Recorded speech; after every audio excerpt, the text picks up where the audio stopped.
Magandang gabi po sa inyong lahat. Patuloy pa rin po tayong nagninilay ngayong ikatlong linggo sa panahon ng Adbyento. At alam natin marahil na ilang araw na lamang malapit na ang pagsapit ng kapanganakan ni Jesus. Malapit na ang Kapaskuhan. Kaya magandang tanungin din ng ating mga sarili, handa na po ba yung ating mga puso? Bukod sa paghahanda natin ng ating mga isusuot, ng ating pangregalo, ng ating mga kakainin, at ng ating mga pagtitipon, magandang pagnilayan, handa na ba ang puso? Handa na ba ang sarili? At sa ating ibanghelyong napakinggan, marahil ito ay pagpapatuloy ng mga kwentong ating napakinggan nitong mga nakaraang araw. Si Maria ay nagpupuri. At kanino siya nagpupuri? Sa Diyos. At kung titingnan natin mga kapatid, bakit puno ng pagpupuri si Maria sa Diyos? Dahil sa mga napakalaking biyayang kanyang tinanggap. Mga kapatid, magandang pagnilayan sa gabing ito na pagdating sa Diyos, lahat pwedeng maging posible. Lahat pwedeng mapangyari. Dahil pagdating sa Diyos, walang imposible. Bakit ko nababanggit ito? Dahil kung mapapansin po natin mga kapatid, maraming pagkakataon sa mga kwento natin nitong mga nakaraang araw na kung saan ang mga karakter natin ay humihiling sa Panginoon na sila ay biyayaan ng anak. Si Zacarias, si Elizabeth, si Manoah, sa ating unang pagbasa ngayon, si Hannah, lahat sila nananalangin sa Diyos na biyayaan sila ng anak.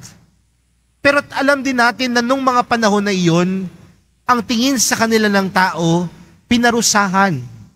Ang tingin sa kanila ng tao, mababa.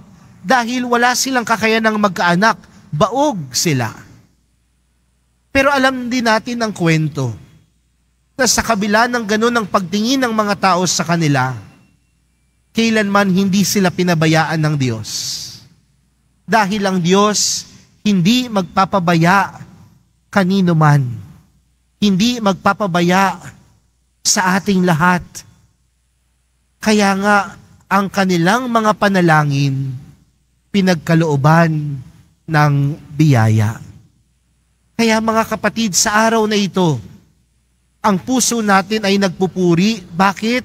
Kagaya ni Maria, magandang balikan ang mga bagay na hiniling natin sa Diyos na Kanyang ipinagkaloob. Magandang tingnan sa mga buhay natin ang lahat ng ating ipinalangin na ipinagkaloob ng Diyos ng higit pa sa ating hiningi. At kung ganoon at mabalikan natin yon, kagaya ni Maria, tunay tayong magpupuri. Dahil alam natin sa Diyos, lahat ng imposible magiging posible. Lahat ng maliliit pwedeng maging malaki. Dahil ang Diyos ay Diyos ng biyaya, Diyos ng pagpapala. Kaya ito po yung unang bagay na magandang tingnan natin.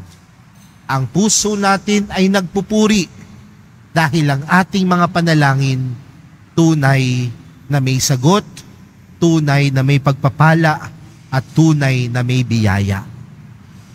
Pangalawang bagay, kung mapapansin po natin mga kapatid, bukod sa mga bagay na hiniling natin sa Panginoon o sa Diyos, maraming bagay na tinatanggap tayo na hindi naman natin hiningi. Kung mapapansin natin sa kwento ni Maria, ano yung kanyang karanasan? Pinili siya bilang ina ng Diyos, batang-bata si Maria. Pero ganun pa man, pinagkalooban siya ng napakalaking biyaya na maging ina ng Diyos. At magandang tingnan sa buhay natin mga kapatid, Maraming pagpapala, maraming biyaya na hindi naman nating hiningi, pero kusang ibinigay ng Diyos.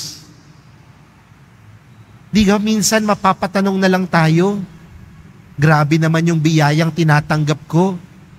Hindi ko naman to hiniling, hindi ko naman to ipinagdasal. Pero mga kapatid, magandang tingnan natin sa buhay natin na kung ano man ang biyayang tinatanggap natin ay hindi dahil tayo ay karapat-dapat na tumanggap nito. Bagkus kung ano man yung biyaya, kung ano man yung pagpapalang tinatanggap natin, ito ay nagmumula sa kabutihan ng Diyos. At kung ang Diyos ay mabuti, dapat tayong patuloy na nagpupuri. Maraming biyaya na hindi mo naman hiningi, pero pinagkaloob. Dahil meron tayong Diyos na tunay na mabuti. Kaya mga kapatid, kung ang awit ni Maria puno ng pagpupuri sa Diyos, sana ganyan din ang awit natin. Ilang araw bago ang Kapaskuhan, magandang tumahimik muna. Tingnan, sumandali, magnilay, magdasal. Yung mga bagay na hiniling natin na ipinagkaloob niya. At yung mga bagay na hindi man nating hiningi, ngunit pinagkalooban niya at minsan nag-uumapaw pa. Dahil alam natin na siya ay Diyos na mabuti. Mga kapatid, kagaya ni Maria, nawa ang ating panalangin sa araw na ito, ang puso ko'y nagpupuri sa Diyos. Amen. Tumayo na po ang lahat.